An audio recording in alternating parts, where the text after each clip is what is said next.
तो आज होगी देश के ऊपर बातें। जो देश के लिए इतना कुछ करते हैं उनके ऊपर बातें तो तारीफ ही होगी। सोनम वांगचुक जैसे लोग क्यों इस प्रोटेस्ट को ज्वाइन करते हैं? सोनम वांगचुक प्रोटेस्ट उसको नहीं मिलेगा, मर जाएगा वो आदमी। तो सोनम वांगचुक कोई मतलब ऐसा आदमी नहीं है गांधी जी का और नेहरू का और वल्लभ भाई पटेल के स्तर का, क्या रे सोनम वांगचुक जी आ गए अब तो सीरियस बात है। नहीं, तो इस अधेड़ उम्र के आदमी को जिसके पास 2 डिग्री है, इसे फ्रीडम फाइटर, इन्वायरमेंटलिस्ट और साइंटिस्ट में फर्क नहीं पता। और क्या मतलब जब कोई जवाहरलाल नेहरू या फिर वल्लभ भाई पटेल के स्तर का आदमी प्रोटेस्ट करेगा तभी सरकार सीरियस लेगी। आम आदमी को कोई राइट्स नहीं है, और वो तो फिर भी आम आदमी नहीं है, उसने देश के लिए इतना कुछ करा है। अगर कोई आम आदमी अनशन पे बैठ जाए तो ये नाना पाटेकर से शिकल का आदमी से जहर दे के मार देगा। चिरकुट लोग हैं। तो तू गवार है क्या? हार्वर्ड से ग्रेजुएट नहीं है तू, 2 डिग्री है तेरे पास, वो भी जर्नलिज्म की, जिसकी तूने इज्जत उछाल रखी है। और जिस आदमी के बारे में तू बोल रहा है ना, उसके पास 4 अवार्ड है, पद्मश्री और इंटरनेशनल मिलाकर। 4 जन्म में इतने अवार्ड नहीं ला पाने का तू। ये आदमी अब अपना काम नहीं इसको करना है। जो भी काम कर रहे हो तुम, आइस पिरामिड बना रहे हो, आइस टूपा, आइस पिरामिड बना। अब आइस टूपा बोल। सज्जन को क्या तकलीफ है भाई? आइस टूपा, सोलर हीटेड टेंट्स और सेकमोल, वो काम करके आया है वो। कई चेहरे आपको ऐसे दिखेंगे जो केवल और केवल आंदोलनों में ही दिखते हैं। बाकी टाइम में आप इनको नहीं जानेंगे कि इनका क्या कंट्रीब्यूशन है सोसाइटी को लेकर के। तो कौन सा जॉइंट फूकता है? पहले तो ये गिनवा दे क्या कंट्रीब्यूशन सोसाइटी में, तो दोबारा पूछ रहा है। रुक जा मैं बताता हूँ। सोलर हीटेड टेंट्स लद्दाख के सैनिकों के लिए कारगर, आइस टूपा लद्दाख के लोगों के लिए कारगर, सेकमोल लद्दाख के बच्चों के लिए कारगर। अब तू बता तेरा क्या कंट्रीब्यूशन सोसाइटी में। मैं बताऊं, पहले तो ब्रॉडकास्ट में आके बकचोदी करना, और दूसरा दलितों से नफरत करना। देख वीडियो। 3000 साल पहले हमारे गले में झाड़ू बांध दिया, मटकी पानी नहीं पीने दिया। कैक्टस थे तुम, कैसे बच गए जीवित? पानी नहीं पीने दे रहा था तुम्हारा। ठाकुर का कुआं तुम खोद ले रहे थे, अपना कुआं नहीं खोद पा रहे थे। लद्दाख में क्या कर रहे थे तुम? एनएसए क्यों लगा तुम्हारे ऊपर? कुछ तो कारण रहा होगा कि कोर्ट ने तुम्हें बेल तक नहीं दिया। तुम रिस्पॉन्सिबिलिटी इसकी नहीं लोगे, और तुम बोल रहे हो कि मतलब तुम्हारे ग्रुप के लोग बोल रहे हैं। तो इस सेकंड हैंड जेम्स बॉन्ड को पता नहीं है कि एनएसए क्यों लगता है। रुक जा मैं बताता हूँ। एनएसए सरकार तुम पे तब लगाती है जब सरकार को लगे कि तुम आगे चल के किसी देश विरोधी गतिविधि में शामिल हो सकते हो। और ये एनएसए सोनम वांगचुक पर उनके किसी बयान को लेकर लगा, और जब कोर्ट में वो बयान पेश करने का समय आया तो सरकार ने उनके ऊपर से एनएसए हटा दी। तो सरकार के ऊपर और शर्म करने की बात है। और ये कह रहा है कि बेल क्यों नहीं मिली। अबे अब तो तूने खुद ही बता दे तू किस लेवल का आदमी है, बता। चिरकुट लोग हैं। बहन के लोग सोनम वांगचुक ये असली हंगर स्ट्राइक नहीं कर रहे हैं। This hunger strike is definitely not real. Okay एक तो भाई ये ब्रॉडकास्टर और इनकी conspiracy.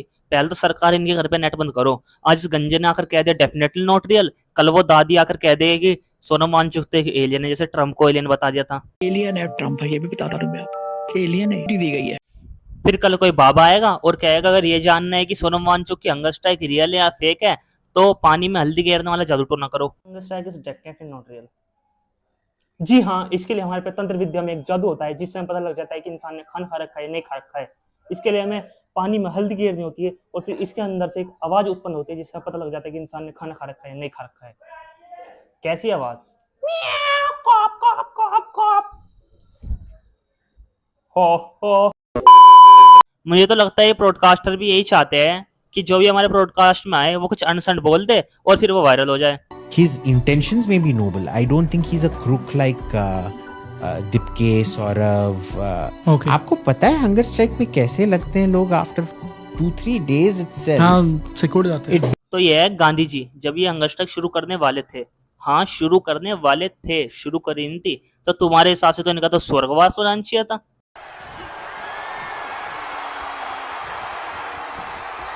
This is gonna be nasty. There's the power into the driven down with a jack.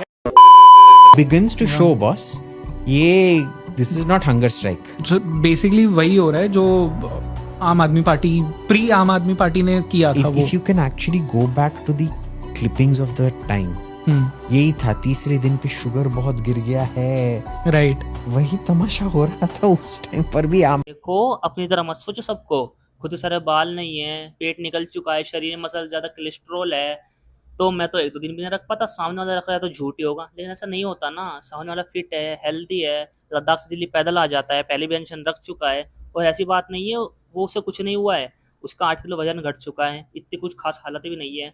लेकिन अगर मैं ये पॉइंट साइड भी कर दूं तो मैं आपकी बात से सहमत नहीं हूँ, क्योंकि रेंशो तो अनशन पे बैठा है और वायरस पॉडकास्ट पर। हंगर स्ट्राइक में कैसे लगते हैं लोग आफ्टर 2-3 days itself? हाँ।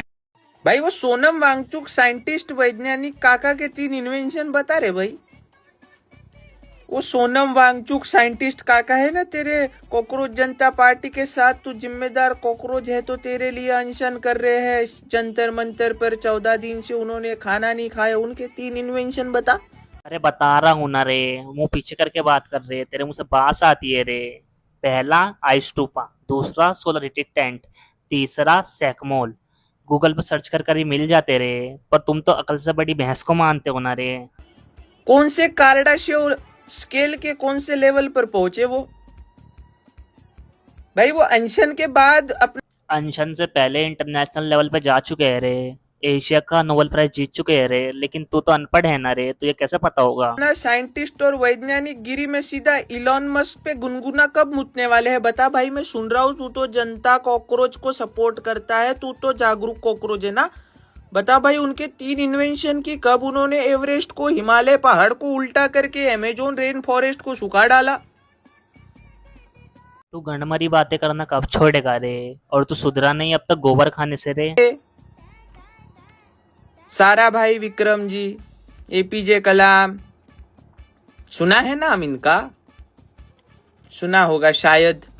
श्रीनिवासा रामानुजन, सुना है नाम? सुना होगा शायद। आर्यभट्टा, सुना है नाम? सोनम वांगचुक, 3 गिल चौधे मूवी बनी थी ना इन पे, तूने देखा नहीं? नहीं रे, तूने सुना है?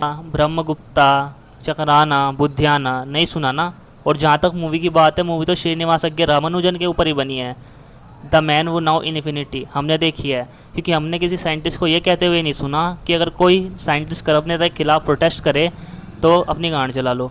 और अब हमने तो अपने सोनम वांगचुक काका के बारे में बहुत कुछ बता दिया। तू बता तेरे पापा मोदी ने क्या विकास कराया देश में? तू तो गोबर खाता है ना, अपने पापा मोदी के बारे में बहुत बोलता है, बता अब। सोनम गुप्ता तो सिर्फ बेवफा थी, सोनम वांगचुक तो बेवफा, मक्कार नहीं, झूठा और ठग भी निकला। भूख हड़ताल पर बैठा है लेकिन स्टेज पर ही खाना पीना चल रहा है इसका। अबे तू गवार है क्या? अंधभक्ति इतनी चढ़ गई है दिमाग में कि दिमाग ही खत्म हो गया है। सोनम वांगचुक सर ने पहले बता दिया कि वो बोतल ऐसे क्यों रखी थी, देख। वो पानी था और ढका इसलिए था क्योंकि ये कॉटन है जिसमें मैंने इसे ढका था, उसे मैं एक पानी के प्लेट में रखता हूँ तो पानी यहाँ से कैपिलरी एक्शन से कॉटन को भिगा देता है और फिर इवेपोरेटिव कूलिंग होता है। इवेपोरेटिव कूलिंग से ये बोतल ठंडी हो जाती है 5 से 8 डिग्री। और पहले मैंने शीशे के बोतल से किया था, अब शीशा थोड़ा कम कंडक्टिव है, स्टील उससे ज्यादा कंडक्टिव है और कॉपर हो तो बेहतर है, शीशे में भी कर सकते हैं। और ये पानी और ठंडा रहता है और इसमें पानी ही है, आप देख सकते हैं। अभी मैंने ये सोचा है कि शीशा के बोतल ही रखूं क्योंकि लोग क्या क्या सोचें, चोरों को सारे नजर आते हैं चोर, तो मैं इसलिए। पड़ गया चैन या मोदी जी के जूता लाऊं चाटने के लिए?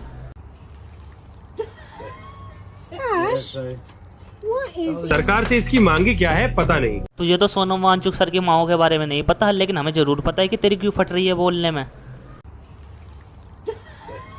अब मुझ तक कुछ बातें आई है तो मैं आपको बताता हूँ जो सुनकर आपको मजा आएगा। पहली खबर ये है कि सोनम वांगचुक तो दिन में 7-8 बार टॉयलेट जा रहे हैं, अब खाने जा रहा है कि निकालने पता नहीं। 7-8 बार? अबे तुम चमन चूते को इतनी अकल नहीं है। अगर कोई आदमी ज्यादा खाना नहीं खाएगा तो ज्यादा पानी पिएगा, और ज्यादा पानी पिएगा तो ज्यादा टॉयलेट जाएगा। अगर इतना ही शक है तो जब वो टॉयलेट जाता है तो उसके नीचे मुंह लगा लो ना, पता लग जाएगा कि अगर है मुंह उतरा है। लेकिन जिस टॉयलेट का यूज वो कर रहे हैं वो चोकअप हो गया था, और जब प्लम्बर को बुलाया गया तो प्लम्बर को पाइप में प्लास्टिक बैग्स, वेफर्स और ब्रेड मिले। अब इस खबर की पुष्टि तो खुद सोनम या दीपके ही कर सकते हैं। अबे झाटू साइंटिस्ट है वो, तुम अंधभक्त हो ज्यादा कल है उसमें। अगर वो कुछ खाएगा तो टॉयलेट में थोड़ी गिरेगा। और ये उड़ती उड़ती खबर आई है तो पॉडकास्ट पे जाकर सुना ना, वो सुनेगा तेरी बात। या इंटरनेट पे क्यों बोल रहा है उड़ती उड़ती खबर आई है, गांड में दे ले उस खबर को बत्ती बना के। इसी नकली साइंटिस्ट को सबसे पहले हमने एक्सपोज किया था। आज इस अमेरिका के एजेंट का रंग सबके सामने आ रहा है। हाँ, चीट डोल की छठी औलाद तूने एक्सपोज कर दिया। रो तो झक मार रही है हमारे यहाँ। अजीत भारती जी, आप समझाओ इन्हें कुछ। चिरकुट लोग हैं। अगले आओ। सोनम वांगचुक या जो भी ये सब ये आम आदमी पार्टी का ही एक्सटेंशन है। से मान ले कि आम आदमी से आप तो ये भी कह रहे थे कि राहुल गांधी देश विरोधी है, फिर आपसे एविडेंस मांगे तो आपकी बत्ती गुल हो गई। राहुल गांधी के बारे में आप क्या कहेंगे?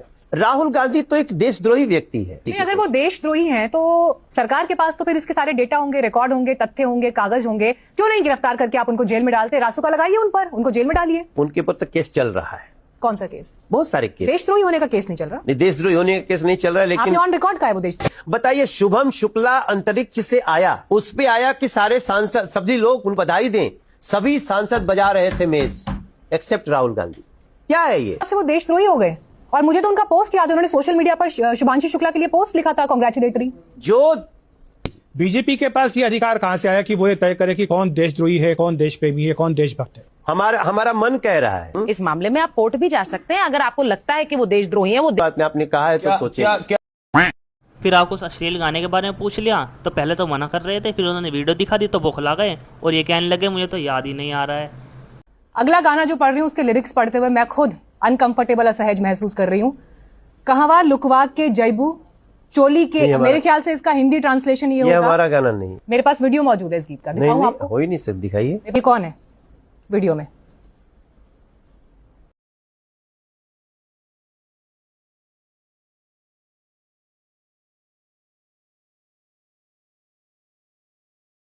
ये आप है मनोज तिवारी जी? सकते हैं ये वाला, ये तो मुझे ध्यान नहीं आ रहा है कि मैंने कब। अरे यही कह देते आई है, जो सवाल नहीं करते वो तो उस पर भी सवाल ना पूछते। करके देश की गति को कम करने का प्रयास करते हैं। और देश की गति तो रेंगते हुए आगे बढ़ रही है, बस मोदी जी लाइट की स्पीड से चल रहे हैं।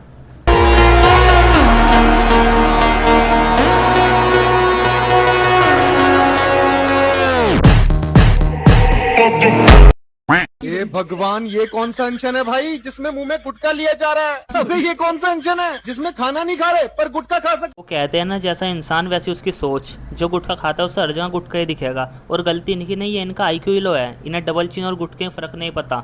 और ये जो भले आदमी के बारे में तुम इतना बोल रहे हो, ये तुम्हारा न्यूक्लियर साइंटिस्ट तो पार्लियामेंट में एक्सपेरिमेंट कर रहा है। आइए ना हमरा बिहार में, बिहार में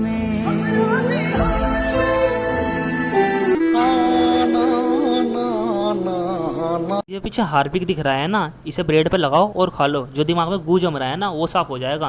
भाई ये इतने अंधभक्त हो गए, जब तक ये उस इंसान की हकते फोटो नहीं देखने के, यकीन नहीं मानने के।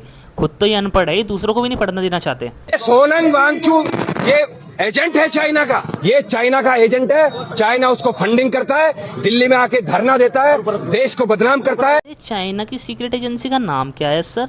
और सर जो चाइना फंडिंग करता है, कौन सा अकाउंट में फंडिंग करता है? करंट में करता है, सेविंग में करता है? और अगर चाइनीज एजेंट हमारे इंडिया में आ गया तो हमारी रॉ का झक मार रही है और अमित शाह का सफेद कपड़ा पहना रही है। सफेद कपड़ा ओ और ये धुरंधर देखकर आप बकचोदी कर रहे हो। कभी नीट पेपर लीक के बारे में भी बोल लो, धर्मेंद्र प्रधान के रिजाइन के बारे में बोल लो। और मुझे एक बात और समझ में नहीं आ रही, ये जो चाइनीज एजेंट है इसे हमारे प्रेसिडेंट पद्मश्री कैसे दे सकते हैं? बताओ ना सर। मैं नहीं बताऊंगा। तो गाइस अब इस भाजी पाव को सुनो, क्या कहेगा। ये सीजेपी के ऊपर मेरा सबसे बड़ा एक्सपोज होने वाला है, वीडियो एंड तक देखना। अब ये दीदी तुम लोगों को याद होंगी मोदी जी को जो नॉर्वे में फ्री प्रेस का चूरन बेच रही थी। इतनी बड़ी जर्नलिस्ट है कि इसको प्रेस ब्रीफिंग और प्रेस कॉन्फ्रेंस के बीच का फर्क ही नहीं पता। मतलब टेक्निकली होता ऐसा है कि प्रेस कॉन्फ्रेंस में आप सवाल पूछते हो, ब्रीफिंग में नहीं पूछते हो। अब छोड़ो इस बात को, आगे देखो। पिछले साल उमर खालिद का परम मित्र सौरभ दास नॉर्वे गया था। ये इस इवेंट में एक डेलीगेट था और इस इवेंट की जो थीम थी वो थी ईयर ऑफ रेजिस्टेंस। अब इस इवेंट के जो ऑर्गेनाइजर थे वेक्सफो, उसके सीईओ भी सरप्राइजिंगली डाग्जावाइजन न्यूज के पूर्व सीईओ थे। डाग्जावाइजन यार वही न्यूज पोर्टल है जहां पर ये वाली जो दीदी थी ना इस टाइम पे नौकरी करती है। इसको कहते हैं इंटरनेशनल मैच फिक्सिंग। अपने ही देश की इज्जत उतरवा दो दूसरे देश के अंदर। और ये गोगी स्टोरी 7 चैनल का सबसे बड़ा एक्सपोज बता रहा है। मतलब जो बंदा आरटी एक्टिविस्ट जर्नलिस्ट है वो उस कंट्री में किसी और वजह से नहीं जा सकता, वो उस लड़की से मिलने गया होगा क्योंकि उस लड़की जिस कंपनी में काम करती है उसका पूर्व सीईओ इस इवेंट से कनेक्शन रखता है। मतलब बिन सिर पैर का एक्सपोज करके इसे एक्सपोज बता रहा है। मैं करूँ एक्सपोज? ले, ये तेरे पापा जो पाकिस्तान के पीएम से मिलने गए थे, उसे कुछ समय बाद पुलवामा अटैक हो गया। कर एक्सपोज? नहीं करोगे ना, खून थोड़ी है तुम्हारे अंदर, पानी हो चुका है। और जो पहले इसने बात मोड़ी कि प्रेस ब्रीफिंग में क्वेश्चन नहीं पूछने होते, प्रेस कॉन्फ्रेंस में पूछने होते हैं। अच्छा, कहाँ लिखा है प्रेस ब्रीफिंग में क्वेश्चन नहीं पूछने होते हैं? प्रेस ब्रीफिंग में पहले मिनिस्टर अपने क्वेश्चन रखते हैं, फिर जर्नलिस्ट पूछते हैं। लेकिन हमारे मिनिस्टर के पास कुछ क्वेश्चन रखने को है ही नहीं, क्योंकि गए भी कौन है? मोदी जी। और अगर इतनी बड़ी इंटरनेशनल बेइज्जती होती है तो उस लड़की ने छोटा सवाल पूछा था, दे देते मोदी जवाब? नहीं देंगे ना, क्योंकि वो अपने देश में ही प्रेस कॉन्फ्रेंस नहीं रखते तो बाहर का जवाब देंगे। तो जो ये बेइज्जती है तो मोदी जी की वजह से हुई है। लेकिन ये इस एंगल को सौरव दास की तरफ मोड़ रहा है, मतलब क्या बिन सर पैर की बातें करके इसे एक्सपोज बता रहा है। ये एक्सपोज सुनकर तो अंधभक्तों का पानी निकल गया होगा। तो फाइनली नीट 2026 का रिजल्ट आ चुका है, सोनम अंकल भी हॉस्पिटल जा चुके हैं। अब ये वाला जो चार्ट मैं तुम लोगों को दिखा रहा हूँ ये इसी बात का प्रूफ है। एक्चुअल बच्चे नीट की काउंसलिंग डेट देख रहे हैं, कॉकरोच पार्टी के बारे में सर्च तक नहीं कर रहे। इस पहले जो कोविसवर चार्ट दिखा रहा है ये देखते हैं, तो इस चार्ट में अलग ही दिख रहा है कि 16 तारीख के 12 बजे तक सीएपी ट्रेंडिंग में थी और फिर ये चार्ट ऊपर गया और 18 तारीख को दोबारा नीचे आ गया। और इससे ये दिखा रहा है कि बच्चे सीएपी सर्च ना करने की जगह नीट का पेपर का रिजल्ट सर्च कर रहे हैं। तो भाई वो तो रिजल्ट सर्च करेगी जब सरकार ने पहले पेपर लीक कर दिया, उसका डिसमैनेजमेंट कर दी और अब और कोई ब्लेंडर ना हो जाए, इसलिए वो सर्च करेगी। और इसमें सरकार की निकम्मिता है और ये इसे सीएपी के ऊपर घेर रहा है। भाई इतना बड़ा अंधभक्त कोई कैसे हो सकता है? ये लोग इतने जाहिल गवार हैं, मेरे से आके मैसेजेस में लड़ रहे हैं। जिन लोगों को नीट की स्पेलिंग नहीं पता वो मुझे ज्ञान देने चले हैं। अगर ऐसी वीडियो बनाएगा तो गाली मिलेगी ना, और लोग गाली गुस्से में देते हैं, ऐसे इन देते हैं, अरे भाई भैया वो गाली दे रहे हैं, आज तो बहुत सही स्पेलिंग लिखनी पड़ेगी तो भैया बुरा मान जाएंगे, ऐसे इन देते लोग गाली गुस्से में देते हैं लोग। और तूने कभी एजुकेशन मिनिस्टर की स्पेलिंग पे कुछ नई वीडियो बनाई? जब वो आसाम को असम लिखते हैं, नहीं बनाएगा, चाटते हो ना उसकी। जितने भी फालतू ड्रामाबाजी थी वो सीजेबी के प्रोटेस्ट में चल रही है। यहाँ पर तुम्हें एक भी एक्चुअल नीट का बच्चा नहीं मिलेगा। किसी भी इंटरव्यू को उठा के देख लो, मिलेंगे पुराने बच्चे मिलेंगे, 4 साल पहले दिया था 5। अच्छा जो सारा ड्रामा है वो सीजेपी के प्रोटेस्ट में चल रहा है वहाँ एक भी बच्चा नहीं है, ये देखिए जरा। नहीं आपकी तो कोई गलती नहीं है ना, आपकी मेहनत में कोई गलती नहीं, गलती इन लोगों की है। ये मेरी एनसीईआरटी की किताब है, पढ़ के बिल्कुल लाइनें की एक पन्ने उठ गए। अब हम क्या करें बताइए। 3 पेपर दिया था मैंने इस बार, सीयूटी भी दिया, सर से मोटिवेट होकर मैंने आइजर का भी प्रिपरेशन किया। जिनको आइजर नहीं पता मैं बता दूं, वो साइंटिस्ट बनने के लिए एग्जाम होता है। तो मैंने काफ़ी उम्मीद रखा था इस देश से कि हाँ पढ़ लिख करके कुछ। दोबारा इस चार्ट को ध्यान से देखो। असली बच्चे जिन्होंने इस साल नीट का एग्जाम दिया था या पिछले साल दिया था और इस साल दोबारा ड्रॉप देकर एग्जाम दे रहे हैं, वो लोग काउंसलिंग डेट देख रहे हैं, अपने माता पिता के साथ बैठकर एडमिशन की प्लानिंग कर रहे हैं। ये रहे माता पिता और ये रहे बच्चे।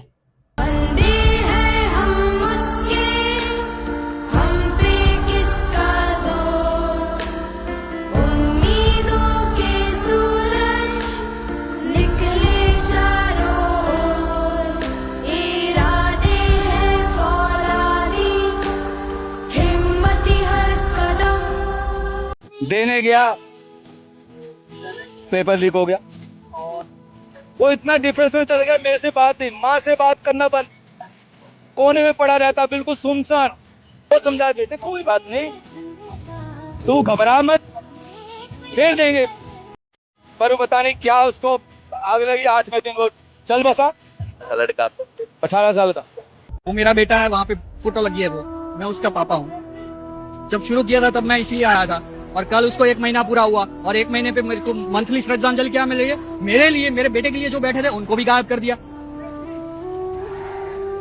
तो मैं यहाँ पे नहीं आऊंगा। जब शुरू किया था तब आया था, तब भी बात की थी मत। अभी दूसरा बेटा बाकी है, उसको बचाना है, तो रास्ता तो वही है, सिस्टम बदलना है। क्योंकि घर में कोई कमी तो थी नहीं, मैं ऐसा नहीं है कि गरीब थे या पैसा है या नहीं है। बच्चा पढ़ाई के साथ शादी कर चुका था, ऐसा था। जो सिस्टम है उनके बेटे 1 महीने तक तो उसने खींच लिया होगा। हमें कुछ बात ही नहीं, हमें समझ में भी नहीं आया कि उसके दिल में इतना कुछ चल रहा है। 12 तारीख को मैं कोर्ट में था, मुझे मिलने तक नहीं रुका। भाई चाटते रहोगे, चाटते मर जाओगे। ये पिक्चर का सीन नाना पाटेकर ने स्पेशली तुम जैसे लोगों के लिए बनाया था। अंधेरे में रहने की आदत पड़ी है तुमको, गुलामी करने की आदत पड़ी है। पहले राजा महाराजाओं की गुलामी की, फिर अंग्रेजों की, अब चंद गद्दार नेताओं की और गुंडों की। धर्म के नाम पर ये तुम्हें बहकाते हैं, तुम एक दूसरे के गले काट रहे हो। काटो काटो। ऊपर वाला भी ऊपर से देखता होगा तो उसे शर्म आती होगी, सोचता होगा मैंने सबसे खूबसूरत चीज बनाई थी, इंसान। इंसान नीचे देखा तो सब कीड़े बन गए, कीड़े। कीड़े रेंगते रहो, सड़ते रहो और मरो।